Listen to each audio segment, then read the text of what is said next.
अस्सलाम वालेकुम जी, अजमल जामी ऑफिशियल में खुशामदीद। रात गए और तकरीबन सुबह हो रही है जब मैं आपसे मुखातिब हूँ।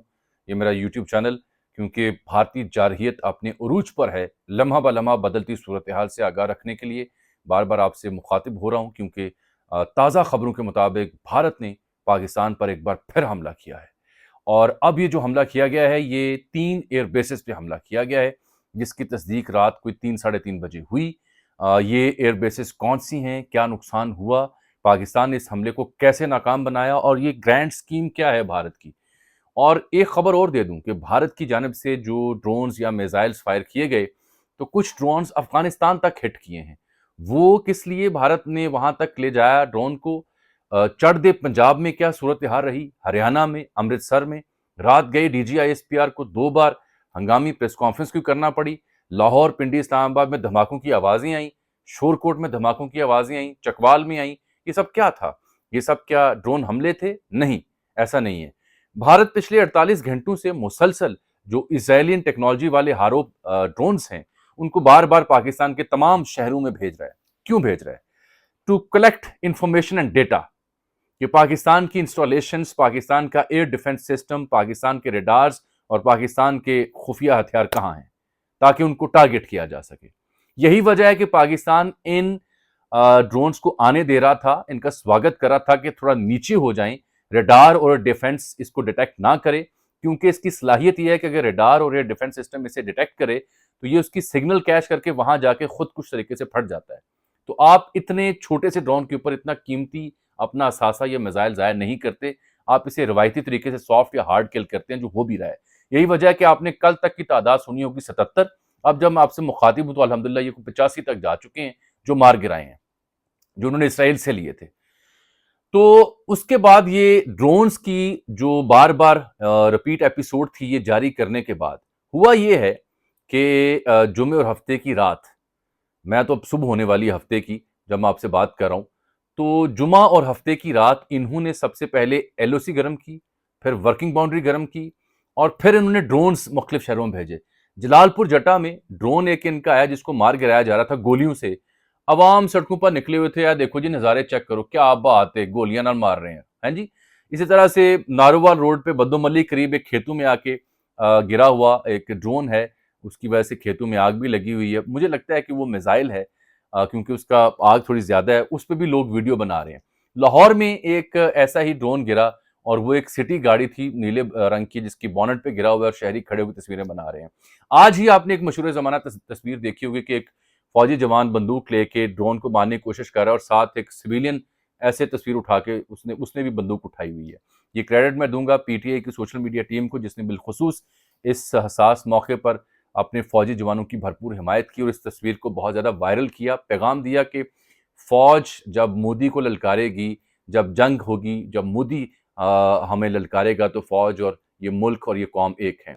आज की जो सबसे अहम खबर रात गए की थी, अब मैं वहां तक आता हूं कि ड्रोन का सिलसिला शुरू करने के बाद रात गए भारत ने 3 जो एयर बेसिस थी वहां हिट करने की कोशिश की है।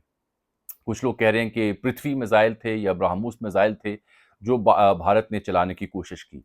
3 बेसिस को हिट करने की कोशिश की। नूर खान एयरबेस पिंडी में, मुरीद एयरबेस है चकवाल में, और रफीकी एयरबेस है शोरकोट में। यहाँ पे पाकिस्तान की ये एयर बेसिस हैं, इनको हिट करने की कोशिश की। अच्छा, पहले तो मैं आपको वाज़ेह कर दूं मुकम्मल तस्दीक के साथ और पूरे यकीन के साथ कि अल्हम्दुलिल्लाह ये जो 3 मिसाइल इन एयर बेसिस की जानिब आ रहे थे, पाकिस्तान के एयर डिफेंस सिस्टम ने ही इनको ना सिर्फ डिटेक्ट किया बल्कि इन्हें न्यूट्रलाइज कर दिया।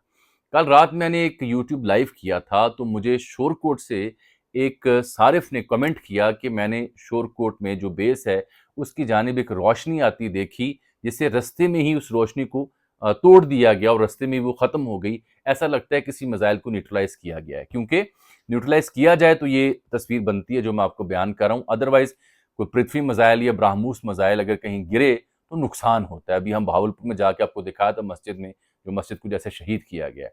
तो अब पाकिस्तान ने ये नौबत भी नहीं आने दी जो मसाजिद को हिट करने की बारी आई थी, और अब इन्होंने तीनों मिसाइल जो थे, जो 3 बेसिस को हिट करने की कोशिश की गई, उन्हें न्यूट्रलाइज किया है।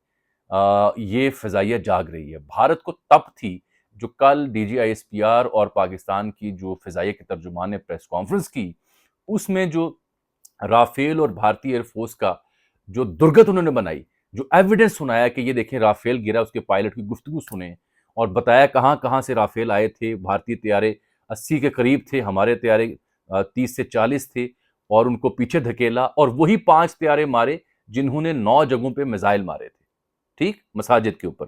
वो तैयारे पाकिस्तान ने मार गिराए जिन्होंने मसाजिद के ऊपर हमला किया था, बस बाकियों को पीछे धकेला। तो भारत को कल की प्रेस कॉन्फ्रेंस के बाद बहुत ज्यादा सुबकी थी। CNN भी खबर छाप रहा था कि राफेल गिर गए हैं जब से राफेल बने। फ्रांसीसी अखबार भी छाप रहा था, टेलीग्राफ भी खबर छाप रहा था। हर दिफाई तजिया निगार बता रहा था। करण थापुर के साथ बैठ के प्रवीण स्वाने भी कह रहा था कि 4 तारे हमारे गिरे हैं और उसके बदले में बरखा दीदी के जरिए, अरनाब के जरिए ये कहा जा रहा था कि F-16 2 गिराए हैं, उनके 2 पायलट पकड़े गए हैं। लेकिन सुबह हो गई तो कोई पायलट नहीं मिला, ना F-16 मिला। F-16 नस्वार अलबत्ता जरूर इंडियंस को दी गई है तस्वीरों की सूरत में। खतरनाक टाइम है क्योंकि आदिल अल जुबैर इंडिया गए और फिर पाकिस्तान आए हुए थे। जैसे ही वो पाकिस्तान से निकले हैं तो बाद में ये हमले किए गए हैं। इससे अंदाजा होता है कि इंडिया जंग करना चाह रहा है, इंडिया मामले को लंबा करना चाह रहा है। पाकिस्तान अभी तक रिस्ट्रेंट की बजाय डेटर कर रहा था, डेटरेंस का मुजाहरा कर रहा था और भारतीय हमलों को अपने दिफाई निज़ाम से रोकने की कोशिश कर रहा था। आज दिन भर मुझे जो इस वाक़े के बाद बिलखुसूस जो कमेंट्स आए हैं, अवाम की बड़ी तादाद चाह रही थी कि पाकिस्तान रिस्पॉन्स करे। लोग पूछ रहे थे पाकिस्तान रिस्पॉन्स क्यों नहीं कर रहा, कब करेगा? तो मेरा जवाब ये था कि जंग उन्होंने शुरू की, खात्मा फिर हमने करना है। वजह यह है कि अहले पाकिस्तान जो है, Pakistan it got nothing to lose. ये नुकसान हमारा, हम तो वो कौम है कि हम तो मरे हैं सनम, तुम्हें भी फिर ले डूबेंगे। हम तो डूबे हैं सनम, तुम्हें भी ले डूबेंगे। हम तो वो कौम है जो जज्बा शहादत या जिंदा हैं या मर गए हैं। मसला आपका है, एक आपके साथ बड़े बड़े ममालिक तिजारत कर रहे हैं। सबसे बड़ा क्रिकेट का इवेंट IPL आपके यहाँ होता है। आप तरक्की कर रहे हैं, आप बड़ी इकॉनमी और बड़ी पावर बनना चाह रहे हैं। तो याद रहे, अंडमान से लेकर कोलकाता और चेन्नई तक टारगेट लॉक्ड हैं। हमने अगर बम फोड़ा तो वो ये आम ब्राह्मोस पृथ्वी नहीं होगा, ये ड्रोन नहीं होंगे, फिर वो असल बम होगा, जो असल बम फोड़े जाते हैं, जो हमने बनाई आपके लिए। पाकिस्तान का तमाम हथियार, तमाम मिसाइल बने ही भारत के लिए हैं। ये पाकिस्तान का मौक़िफ़ है जो मैंने आज खुल के पेश किया, क्योंकि मुझे आजकल इंडियंस बहुत देख रहे हैं और गालियाँ बहुत देते हैं हिंदू ज़ुबान में। कुछ लोग प्यार से भी बात करते हैं, उनको मैं भी प्यार से जवाब देता हूँ कि पाकिस्तान में रहने वाला हर बंदा, हर शहरी जंग नहीं चाहता। हम चाहते हैं अमन हो, लेकिन आपके मोदी को राफेल टेस्ट करने का शौक था और 3 राफेल उसने गिरवा लिए, एक सुखोई भी और एक मिग-11 भी गिरा लिए। तो अब जो प्रेस कॉन्फ्रेंस थी पाकिस्तानी तर्जुमानों की, उसमें बड़ी तप थी इंडिया को, इसलिए इन्होंने एयरफोर्स को स्पेशली दोबारा हिट करने की कोशिश की। और फिर जो विक्रांत है, जो टेलीग्राफ की खबर है, बहरी बेड़ा, वो भी लेके आ रहे हैं ये कराची के करीब। वहाँ एडमिरल फैसल शाह साहब जो रिटायर्ड, उनसे मेरी बात हुई। उन्होंने बताया कि नेवी में और समुंदर में नेवी का काम ये नहीं होता कि वो अपना कोई शिप या अपना कोई प्लेन डिटेक्ट करवा ले। समुंदर में, पानी में अगर आपने अपनी कोई मशीन डिटेक्ट करवा ली तो उसका मतलब है you are locked and done. तो वो 400 किलोमीटर, 400 मील दूरी पर है। जो पानी का मील होता है वो 1.8 किलोमीटर पर मबनी 1 नॉटिकल माइल मेरा ख्याल होता है। तो ये अगर 400 किलोमीटर दूर खड़ा है नॉटिकल माइल, तो ये बनते हैं 700-800 किलोमीटर कराची से। अभी ये इंटरनेशनल पानी की हुदूद में है। वहाँ इसके ऊपर ब्राह्मोस भी हैं सुपरसोनिक, ये एयरक्राफ्ट कैरियर भी है, फ्रीगेट्स भी हैं, छोटी-मोटी कश्तियाँ जो साथ चलती हैं पेट्रोलिंग करने के लिए, एंटी सबमरीन इसके साथ मशीनें भी लगी हुई हैं। लेकिन खबर हो कि विक्रांत पहले भी आया था, वापस गया, अब दोबारा इसे भेजा गया क्योंकि मोदी ने कल के दिन में ही दोबारा अपने तीनों सर्विसेज चीफ और वज़ीर दिफा के साथ एक मीटिंग की थी। I think this time they are going to try all 3 fronts. जैसे कि कल रात इन्होंने LOC वर्किंग बाउंड्री पर पंगा किया, 7 ड्रोन जारी थे, साथ ही 3 मिसाइल बेसिस पे दागे, साथ ही इन्होंने विक्रांत को मूव कर दिया, टेलीग्राफ की जो खबर है। और उसके साथ ये एयरफोर्स की मैंने कहानी आपको सुना दी कि इन्होंने राफेल राफेल इन्होंने पाकिस्तान जब मार गिराए, तो राफेल इन्होंने अपने पाकिस्तान में मकबूजा जम्मू और कश्मीर, पठानकोट, पंजाब और राजस्थान वाले इलाकों से हटा के पीछे कोलकाता और दीगर 3 से 400 किलोमीटर दूर धकेल दिए थे। इन्हें डर था कि पाकिस्तान इन्हें हिट कर सकता है। तो हर हर वो काम जो पाकिस्तान कर सकता है इनके खदशे में, इनकी नज़र में, ये पहले से तजुर्बा करके देख रहे हैं। जैसे कि पाकिस्तान ने कहा था कि हम सिर्फ मिलिट्री इंस्टॉलमेंट्स को हिट करेंगे, तो इन्होंने आज एयरबेस पे हिट करने की कोशिश की। लेकिन ये तीनों जो एयरबेसेस हैं, यहाँ पे 3 मिसाइल जो इनके आए, वो न्यूट्रलाइज किए गए हैं। वो मिसाइल हिट नहीं कर सके उन जगहों को, उन एयरबेसिस को, वहां अंदर खड़े एसेट्स को, और ये न्यूट्रलाइज हुए हैं। ये एक शानदार सक्सेस स्टोरी है, बट इनको जवाब अब देना लाजिम हो चुका हुआ है। Now it is time to respond back. अब अवाम भी ये चाह रहे हैं कि रिस्पॉन्ड बैक किया जाए। एक बात मैं बड़ी अहम आपसे करना चाह रहा हूं कि इंडिया करे इंस्टिगेट पाकिस्तान को, कि पाकिस्तान अपना जवाब दे। पाकिस्तान का जवाब ऐसा नहीं होगा कि 3 मंदिर शहीद कर दिए, गिरा दिए, कोई टेंपल गिरा दिया या शहीद कर दिया, या कोई मस्जिद शहीद कर दी। पाकिस्तान का जवाब ऐसा नहीं होगा कि 3 एयर बेसिस पे 2-4 पटाखे फोड़ दिए, नहीं।